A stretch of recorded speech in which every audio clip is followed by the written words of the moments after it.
女人突然注意到对面的男同事正牢牢盯着她，眼神满是挑逗。于是她拿出口红，把嘴唇涂得更加饱满，再对着纸巾轻抿薄唇。这一举动非常诱惑，可男同事的反应却出乎意料。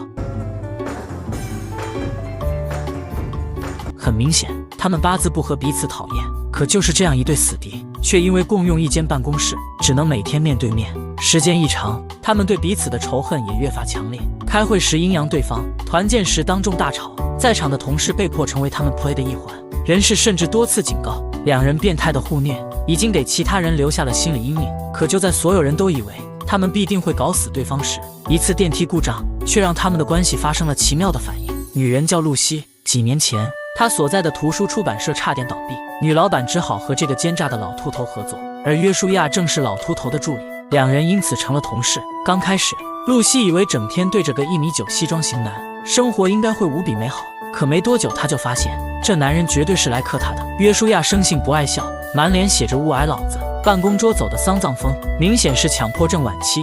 这天公司开会，黑妹突然叫住露西，她借口说自己的小狗昨晚吃花生过敏了，所以要迟交季度报告。老好人露西只能同意。这一幕被约书亚看见，他嘲讽露西明明憋屈得要死，还总是讨好别人。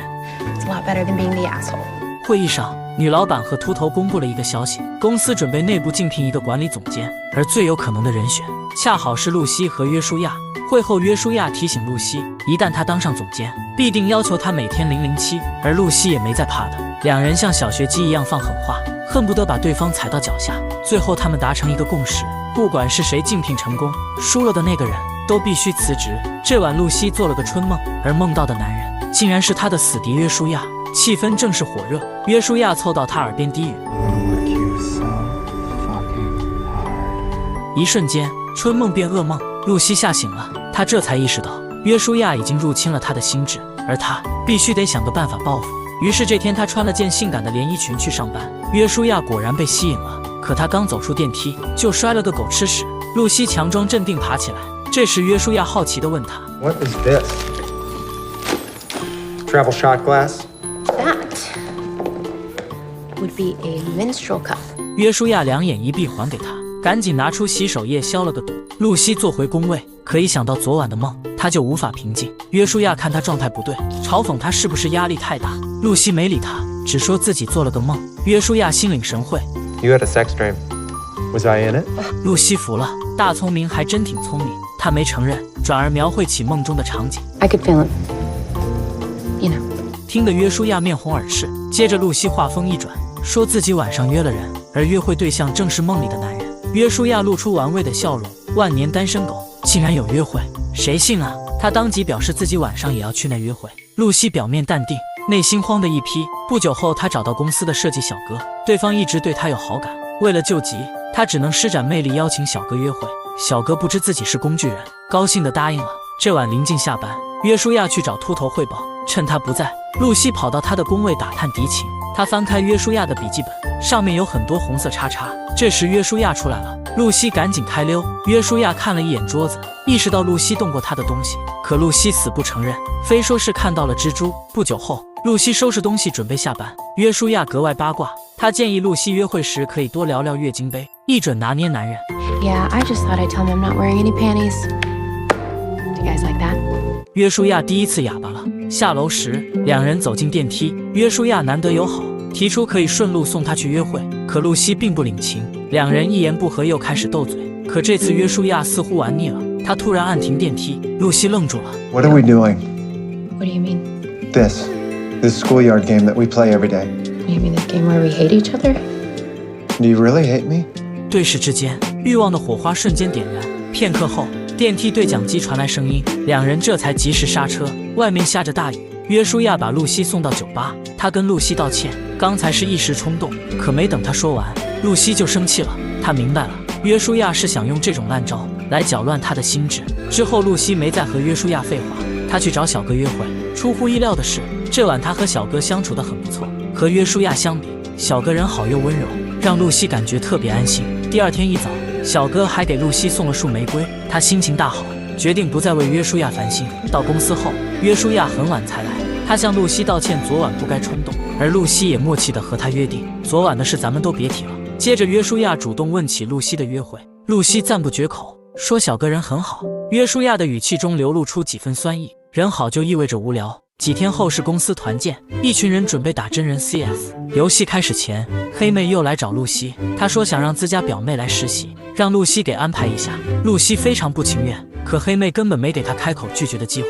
见露西吃瘪，约书亚在一旁阴阳怪气。这时小哥过来找露西，还想和他一组，可约书亚说不行，组队早就提前安排好了。等小哥走后，约书亚突然注意到露西脸色苍白，可露西很排斥他的关心，他只想借此机会揍得约书亚喊爸爸。 We're on the same team. 游戏一开始，约书亚就公报私仇，狠狠给了小哥几枪。接着他发现露西早已被狙击手瞄准，他上前扑倒露西，紧紧护住她。游戏结束后，露西摘掉面罩，约书亚这才意识到他已经发烧了。Oh, I'm fine. Don't worry. 不久后，约书亚送露西回家，一进门，露西就冲去厕所呕吐，而约书亚很贴心地帮她搂住头发，安顿好露西后，约书亚四处乱转。露西的房间和她本人一样明媚。之后，约书亚喊来当医生的哥哥，哥哥上前查看露西的状况。露西向哥哥打探约书亚小时候的糗事，哥哥告诉他，约书亚12岁时非要 cos 成一只狗，还逼着妈妈遛了他一条街。露西笑裂了，这是让约书亚看起来像个活人。随后兄弟俩闲聊，哥哥说自己要结婚了，可约书亚不知为何并不想去，而这一切全被露西听到。他猜测约书亚肯定有什么阴暗的秘密。等哥哥走后，约书亚进房查看露西的情况，他无微不至的照料，让露西很享受。他说小时候生病时，妈妈都会给他准备草莓汁，这类似小宝宝的要求，逗笑了约书亚。他宠溺地喊他小甜心。Oh, stop calling me that. Oh, not a chance. Watching you pretend to hate that nickname is the best part of my day. 两人的关系终于不再尖锐。露西第一次提起电梯里的亲吻，她承认那次的吻是那么火热，令她心跳加速。而约书亚看她的眼神，也藏着不加掩饰的渴望。第二天一早，露西刚到公司就撞见了小哥，他送了一束花，还把露西护送到工位。露西很尴尬，可小哥没察觉，还亲昵地揽住她。约书亚冷眼旁观，脸色也越来越差。等小哥走后，露西才发现桌子上有瓶草莓汁和玫瑰花，是约书亚送的。她没想到自己随口一提他就记住了。她向约书亚道谢，可他的态度却冷若冰霜。这天下午，露西主动送了盆草莓，她想还约书亚人情，说自己愿意陪他去参加哥哥的婚礼。可约书亚不想理他，露西受不了了，一把把他推进储藏间。她不想再和约书亚针锋相对。密闭的空间内，暧昧的感觉再次上头。露西主动出击，可这次约书亚没有回应。Go to dinner with Danny and kiss him. What? Why? I don't want to be some experiment before you settle down with Mr. Right. And I'm not going to put my hands on you again unless you tell me that nobody kisses you like I did. 这晚露西真的去和小哥约会，小哥喋喋不休讲着一些无聊的段子，露西听不下去了。她想起约书亚的话，她问小哥，你有没有想过吻我？小哥说当然，从见你第一眼就想了。露西果断亲了上去，一吻过后，小哥沉醉了。可露西知道这段关系应该到此为止。不久后，露西来到约书亚家门口，她刚想给他发短信，约书亚就回家了。他一脸笑意，似乎已经预料到他会来。他问露西约会怎么样，露西坦白她确实吻了小哥，可接着他又说自己再也不会和小哥约会。约书亚慢慢凑近，逼他说出真心话。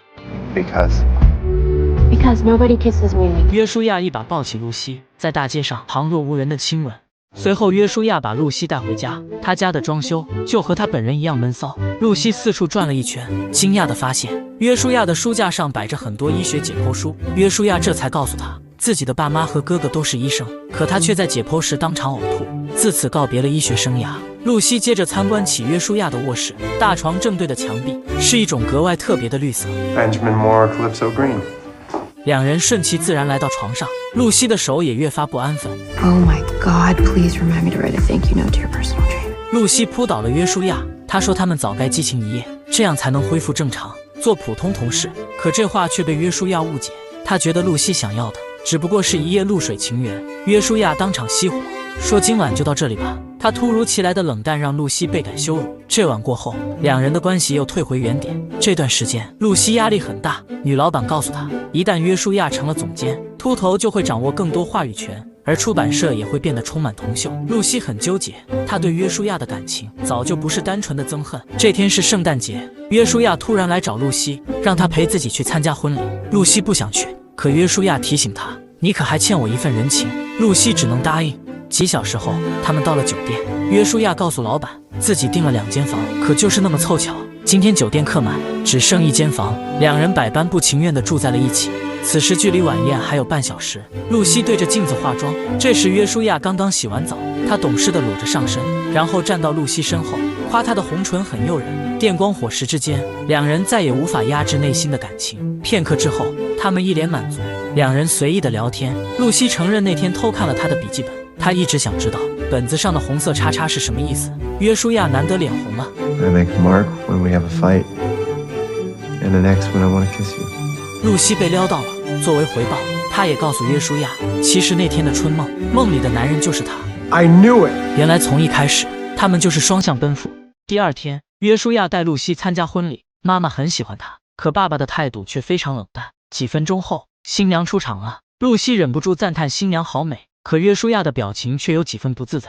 婚礼过后，露西无意间和新娘聊起天，她这才知道，原来新娘是约书亚的前女友，后来却爱上了他的哥哥。事后，露西问约书亚为什么不提前告诉他，可约书亚说这是很丢脸，他很感激有露西陪着，才让他的心情好受一些。吃饭时，爸爸出面讲话，他夸奖哥哥是个出色的医生，还说只有这样的儿子才是父亲的骄傲。听到这话，约书亚脸上有掩不住的失落，露西也看出来了，老头明显偏心哥哥。饭后，妈妈找到露西，她说约书亚从医学院退学后就跌到了谷底，可自从遇到了露西，他才重新振作。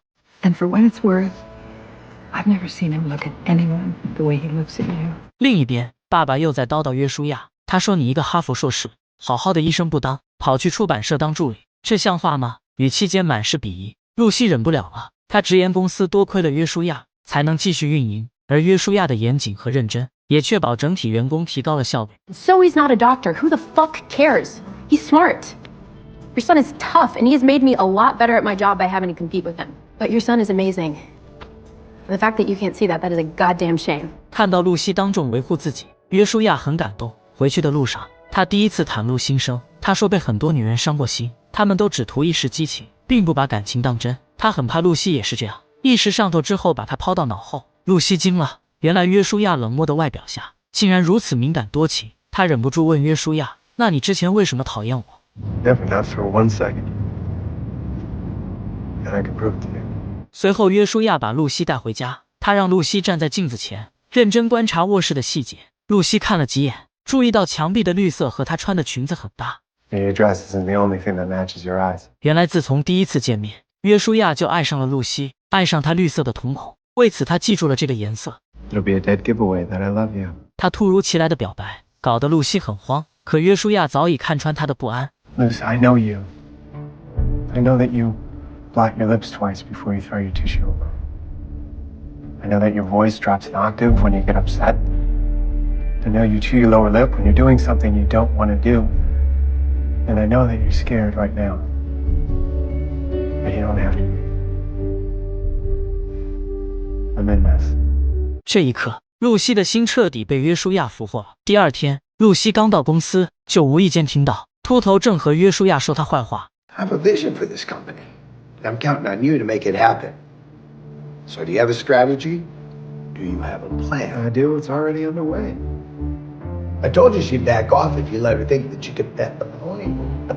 I'm glad you took my advice. 露西心碎了，她没想到两人之间的一切竟然是约书亚做的局。她向小哥哭诉，现在他们是很好的朋友。可不久后，约书亚出现了，看见露西和小哥在一起，他的脸色瞬间变差。回到办公室后，气氛再度变得尖锐。约书亚不爽露西总是左摇右摆，露西则直接戳破了他的伪装。可正当约书亚想解释时，秃头出现了，两人的关系再度变得充满敌意。这天过后，露西把全部身心都投入到了工作中。很快到了进档这天，露西信心满满准备面试，可这时黑妹来了，她带着自己的表妹，让露西给她安排实习。露西看看约书亚，心里莫名有了勇气。当着众人的面，露西态度强硬，指责黑妹偷懒耍滑，还警告她如果再不认真工作，就立马滚蛋。看到露西的转变，同事们惊呆了，约书亚也很欣慰。面试时，露西的表现堪称完美，在场的几个领导都流露出赞赏的目光。不久后，面试结果出来了，露西走向会议室，领导们围着约书亚，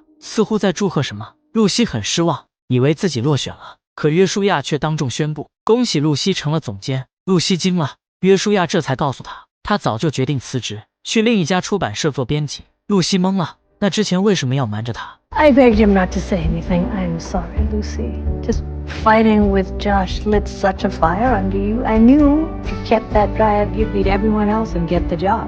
洗清一切误会后，露西和约书亚终于没了任何阻碍，可以毫无顾忌的相爱。爱情大概就是这样，喜欢与讨厌只有一线之隔。那个和你吵得最凶的人，往往是最了解你的人。当两个无比骄傲的人看穿对方的坚强与脆弱，卸下心防的那一刻，就是爱情萌发的瞬间。